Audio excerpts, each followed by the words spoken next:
जब दुनिया में लोकतंत्र नहीं था, जब देशों की सीमाएं तलवार की धार से तय होती थी, जब एक राजा का इशारा ही कानून होता था, तब भारत की धरती पर जन्मे थे ऐसे योद्धा जिनके नाम से दुश्मनों की रूह कांप जाती थी।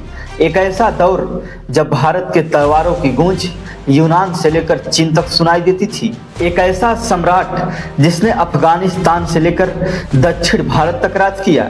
एक ऐसा योद्धा जिसने जंगलों में रहकर भी मुगलों के सामने घुटने नहीं टेके। एक ऐसा रणनीतिकार जिसने छोटी सी सेना से विशाल साम्राज्य की नींव रख दी। एक ऐसा वीरपुत्र जब दुनिया का सबसे बड़ा विजेता भारत आया तो उसे पहली बार में ही घुटने टेकने पर मजबूर कर दिया। लेकिन सवाल यह है कि इन सब में सबसे ज्यादा शक्तिशाली कौन है? किसकी सेना सबसे विशाल थी और किसने इतिहास की दिशा हमेशा के लिए बदल दिया? आज हम खोलेंगे इतिहास का वो अध्याय जहां शक्ति सिर्फ सिंहासन से नहीं बल्कि साहस, रणनीति और आत्मसम्मान से मापी जाती थी। तो तैयार हो जाइए भारत के उन 10 सबसे शक्तिशाली राजाओं से मिलने के लिए जिन्होंने तलवार से अपनी किस्मत लिख दी और अपने नाम को हमेशा हमेशा के लिए इतिहास के सुनहरे पन्नों में छपा लिया। ये कोई कहानी नहीं है, ये भारत का वो सुनहरा और खूंखार इतिहास है जिसे जानकर हर भारतीय का सीना गर्व से चौड़ा हो जाएगा। नंबर 1, सम्राट अशोक। अशोक सम्राट महान मौर्य सम्राट बिंदुसार के पुत्र थे और भारत को पहली बार एकजुट करने वाले चंद्रगुप्त मौर्य के पोते थे। मौर्य साम्राज्य पहले से ही शक्तिशाली था, लेकिन अशोक के अंदर कुछ और ही आग थी। बचपन से ही वे साहसी और कठोर स्वभाव के थे। अशोक 18 साल की उम्र में ही उज्जैन और तक्षशिला के राज्यपाल बन गए थे। वहां उन्होंने अपने दुश्मनों के छक्के छुड़ा दिए। इसी कारण उन्हें कहा गया चंड अशोक। अशोक सम्राट के पास 6 लाख से ज्यादा की सेना, हजारों घुड़सवार और 9000 हाथियां थी। अशोक सम्राट का साम्राज्य अफगानिस्तान से लेकर दक्षिण भारत तक फैला था। उस समय दुनिया में शायद ही कोई ऐसा राजा था जिसका साम्राज्य इतना विशाल था। 261 ईसा पूर्व में राजा अशोक ने कलिंग पर आक्रमण कर दिया। कलिंग का वह इलाका आज भी उड़ीसा क्षेत्र में है। लगभग 1 लाख लोग मारे गए और 1.5 लाख से ज्यादा लोग बंदी बनाए गए। यह जीत अशोक के जीवन का सबसे बड़ा सैन्य विजय था। नंबर 2, छत्रपति शिवाजी महाराज। छत्रपति शिवाजी महाराज पश्चिम भारत में मराठा साम्राज्य के संस्थापक और पहले छत्रपति राजा थे जिन्होंने महाराष्ट्र के बीजापुर की आदिल शाही सल्तनत से स्वतंत्रता प्राप्त की। शिवाजी महाराज की सबसे बड़ी ताकत उनकी विशाल सेना नहीं थी बल्कि उनकी रणनीति थी। वे पहाड़ियों और जंगलों में छिपकर दुश्मन का मुंह तोड़ जवाब देते थे। जब भारत में मुगल साम्राज्य अपनी चरम शक्ति पर था, जब बड़े बड़े राजा उनके सामने झुक रहे थे, तब पहाड़ों से उनका नारा था, स्वराज मेरा जन्म सिद्ध अधिकार है। शिवाजी महाराज अपने दुश्मनों से लड़ने के लिए गुरिल्ला युद्ध नीति का इस्तेमाल करते थे। उन्होंने लगभग 300 से ज्यादा किलों पर अपना नियंत्रण कर लिया था। रायगढ़, प्रतापगढ़, सिंहगढ़ ये किले उनकी शक्ति का प्रतीक बने। मुगल सम्राट औरंगजेब जैसे शक्तिशाली बादशाह को भी उनकी रणनीति से संघर्ष करना पड़ा। नंबर 3, महाराणा प्रताप। महाराणा प्रताप की शक्ति उनकी तलवार नहीं थी बल्कि उनका अटूट स्वाभिमान था। 7 फीट 5 इंच के कद वाले महाराणा प्रताप की ताकत का अंदाजा आप उनके भाले से लगा सकते हैं, जिसका वजन खुद 81 किलो का था। वे 80 किलो के अधिक वजन का कवच पहनकर युद्ध करते थे। उनका भाला इतना भारी था कि आम सैनिक उठा भी नहीं सकते थे। 1576 में हल्दी घाटी का युद्ध हुआ। सामने थी मुगल सम्राट अकबर की विशाल सेना, लेकिन महाराणा प्रताप ने हार नहीं मानी। कम सेना होने के बावजूद भी उन्होंने ऐसा पराक्रम दिखाया कि दुश्मन भी दंग रह गई। यहाँ तक कि उनका घोड़ा चेतक गंभीर रूप से घायल होने के बावजूद भी उन्हें रणभूमि से सुरक्षित बाहर निकाल लाया। यह सिर्फ युद्ध नहीं था, यह उनके स्वाभिमान की लड़ाई थी। नंबर 4, हर्षवर्धन। हर्षवर्धन अपने वीरता, कुशल प्रशासक, सांस्कृतिक योगदान के लिए पूरे भारत में प्रसिद्ध थे। जब गुप्त साम्राज्य का पतन हो चुका था, जब उत्तर भारत छोटे छोटे राज्यों में बंट गया था, जब हर तरफ राजनीतिक स्थिरता था, तब सिर्फ 16 साल की उम्र में राजा के गद्दी पर बैठने के बाद थानेश्वर और कन्नौज के साम्राज्य को मिलाकर पंजाब से लेकर उड़ीसा और मध्य भारत तक एक विशाल साम्राज्य की स्थापना की। हर्षवर्धन एक अत्यंत परोपकारी और न्यायप्रिय शासक थे। उनके शासन काल में राज्य में शांति और आर्थिक समृद्धि का बोलबाला था।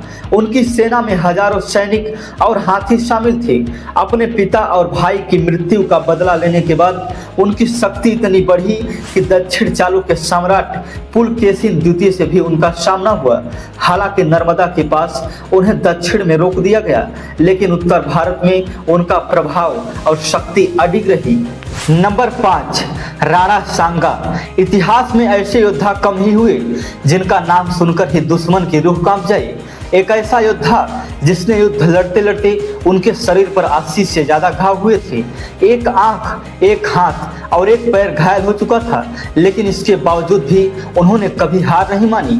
राणा सांगा को इतिहास में सबसे बहादुर योद्धाओं में इसलिए माना जाता है क्योंकि उन्होंने लगभग 100 से ज्यादा युद्ध लड़े थे। उनके सामने दिल्ली के सल्तनत से लेकर मुगलों तक सब उनके सामने नतमस्तक थे।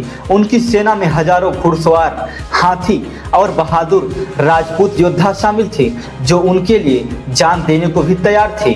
नंबर 6, कृष्णदेवराय। कृष्णदेवराय दक्षिण भारत के महान राजा थे जिनकी ताकत, बुद्धिमत्ता और शासन की आज भी मिसाल दी जाती है। कृष्णदेवराय एक महान योद्धा थे जिनकी सेना बहुत विशाल और शक्तिशाली थी। उनकी सेना में आधुनिक हथियारों से लैस लाखों सैनिक, हजारों घुड़सवार और शक्तिशाली हाथियां थी। कृष्णदेवराय ने कई शक्तिशाली शासकों को हराया। उन्होंने प्रताप रुद्र देव को हराकर उड़ीसा के कई इलाकों पर कब्जा कर लिया। इसके अलावा उन्होंने बहमनी सल्तनतों और दक्कन की कई मुस्लिम सल्तनतों को भी युद्ध में पराजित कर लिया था। कृष्णदेवराय शासनकाल को विजयनगर का स्वर्ण युग कहा जाता है। विजयनगर की राजधानी हम्पी उस समय दुनिया के सबसे समृद्ध शहरों में गिनी जाती थी। नंबर 7, राजा राज चोल प्रथम। राजा राज चोल प्रथम दक्षिण भारत के महान सम्राट थे। एक ऐसा सम्राट जिसने अपनी सेना और नौसेना की ताकत से पूरे दक्षिण भारत को जीत लिया और अपनी शक्ति से हिंद महासागर तक अपना प्रभाव जमा दिया। कहा जाता है कि उनके शासनकाल में चोल साम्राज्य एशिया के सबसे शक्तिशाली साम्राज्य में से एक बन गया था। उनके पास विशाल सेना की फौज थी। उनकी नौसेना इतनी शक्तिशाली थी कि चोल साम्राज्य ने समुद्री क्षेत्रों पर भी अपना नियंत्रण स्थापित कर लिया था। राजा राज चोल प्रथम ने अपने शासनकाल में कई शक्तिशाली राज्यों को हराया। उन्होंने केरला के चेरा शासकों को हराया, श्रीलंका के बड़े हिस्से पर कब्जा कर लिया, पांडव राज्यों को पराजित किया। इन जीतों के बाद चोल साम्राज्य दक्षिण भारत का सबसे शक्तिशाली साम्राज्य बन गया। नंबर 8, समुद्रगुप्त। समुद्रगुप्त गुप्त राजवंश के दूसरे सबसे महान सम्राट थे जिन्हें उनकी अजेय सैन्य विजयों के कारण उन्हें भारत का नेपोलियन कहा जाता था। समुद्रगुप्त एक ऐसे योद्धा थे जिनकी तलवार की गूंज पूरे भारत में गूंजती थी। इतिहासकारों के अनुसार जिस दिशा में उनकी सेना बढ़ती थी वहां के राजा या तो युद्ध में हार मान जाते थे या उनकी अधीनता स्वीकार कर लेते थे। समुद्रगुप्त महान गुप्त वंश के शासक चंद्रगुप्त के पुत्र थे। उन्होंने अपने शासन काल में कई बड़े विजय अभियान चलाए और भारत के कई राज्यों को अपने अधीन कर लिया।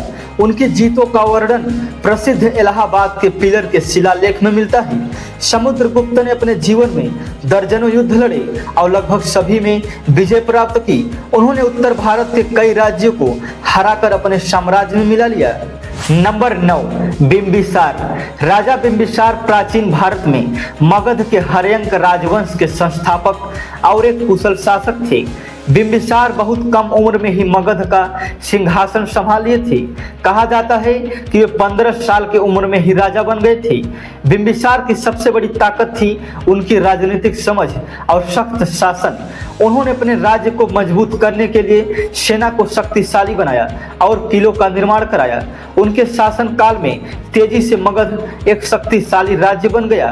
कहा जाता है कि जब भारत में कई छोटे छोटे राज्य आपस में लड़ रहे थे, तब बिंबिसार ने अपने मजबूत शासन और सख्त फैसलों से मगध को सबसे शक्तिशाली राज्यों में बदल दिया।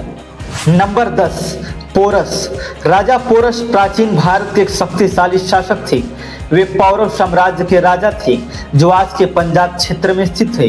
पोरस एक साहसी और स्वाभिमानी राजा थे। वे अपनी वीरता और युद्ध कौशल के लिए पूरे क्षेत्र में प्रसिद्ध थे। 326 ईसा पूर्व में विश्व विजेता भारत की ओर बढ़ा। उसने कई राज्यों को हराते हुए भारत की सीमा तक पहुंच गया, लेकिन जब वह झेलम रिवर के पास पहुंचा तब उसे एक ऐसे योद्धा का सामना करना पड़ा जिसने उसके अभिमान को कठिन बना दिया था। सिकंदर और पोरस के बीच इतिहास का प्रसिद्ध झेलम युद्ध हुआ। युद्ध बहुत भयंकर था। पोरस ने अपनी पूरी ताकत से सिकंदर की सेना का सामना किया। इतिहासकारों के अनुसार पोरस की बहादुरी देखकर सिकंदर भी हैरान रह गया।